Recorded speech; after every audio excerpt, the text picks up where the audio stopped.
Unit 2, Lesson 1.3, Transformers. So the essential questions in this section of Lesson 1 are: what is an energy transformation, and is energy conserved? So question number 16 on page 124 asks you to give two examples of other devices in which chemical energy in a battery is transformed into electric energy.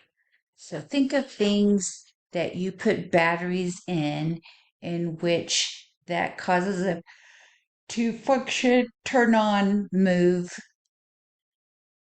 and make sure to be specific when you give examples.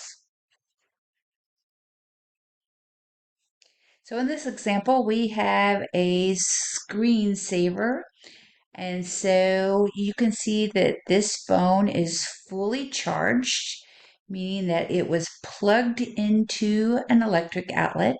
And those electrons got saved in the chemical energy of the battery as you use the phone. So here we have the program running, we have light and a picture being produced by the phone. And so that is going to cost some of this chemical energy that's saved in the battery and changes it to this electrical energy that causes this image to appear.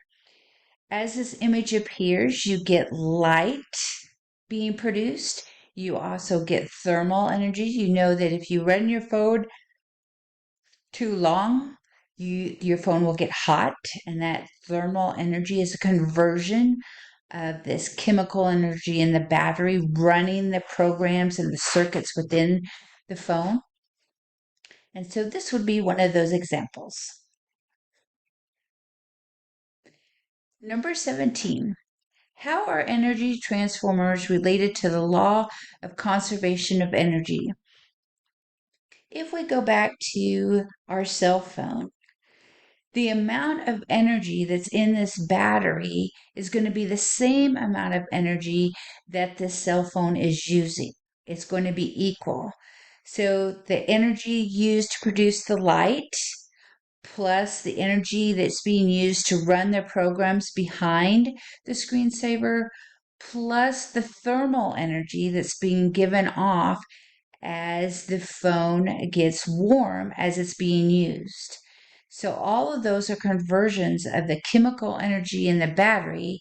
And if we add that up to all those ways that energy is being used or lost, it's going to be the same.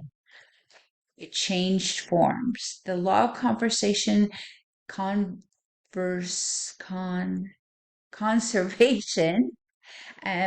states that energy isn't created or destroyed, but it can change forms. So it's going to be equal. We didn't create it, we didn't make it, and we didn't destroy it. It just changed forms and was used in different ways.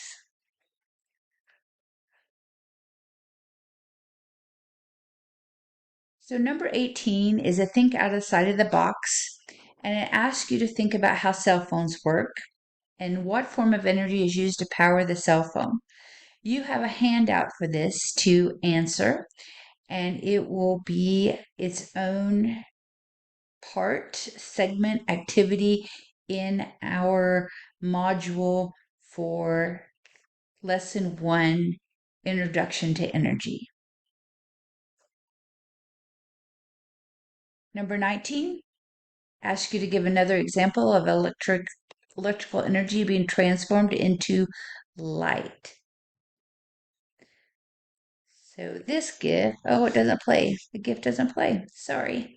But these are plasma balls. If you remember those from when we did the states of matter, inside of these balls, a current is run through the air, and that causes plasma to be inside of the ball, which is gas that is got free electrons flowing around it. And then this is a stream of electricity or the flow of electrons. So this is all electrons being put into a stream in between the two plasma balls. And we can see also the formation of light. And I bet that this ball will get warm if it's left in this condition for a long enough period of time.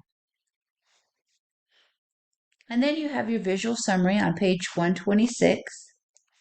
The first few questions ask you to circle the correct answer in the statement. And then you have a claims, evidence, and reasoning question. For this one, I also have a handout for you to give you enough space to answer the question completely. So make sure to pick that up. Remember that you need to put your first and last name, period, and Alfie number on your papers.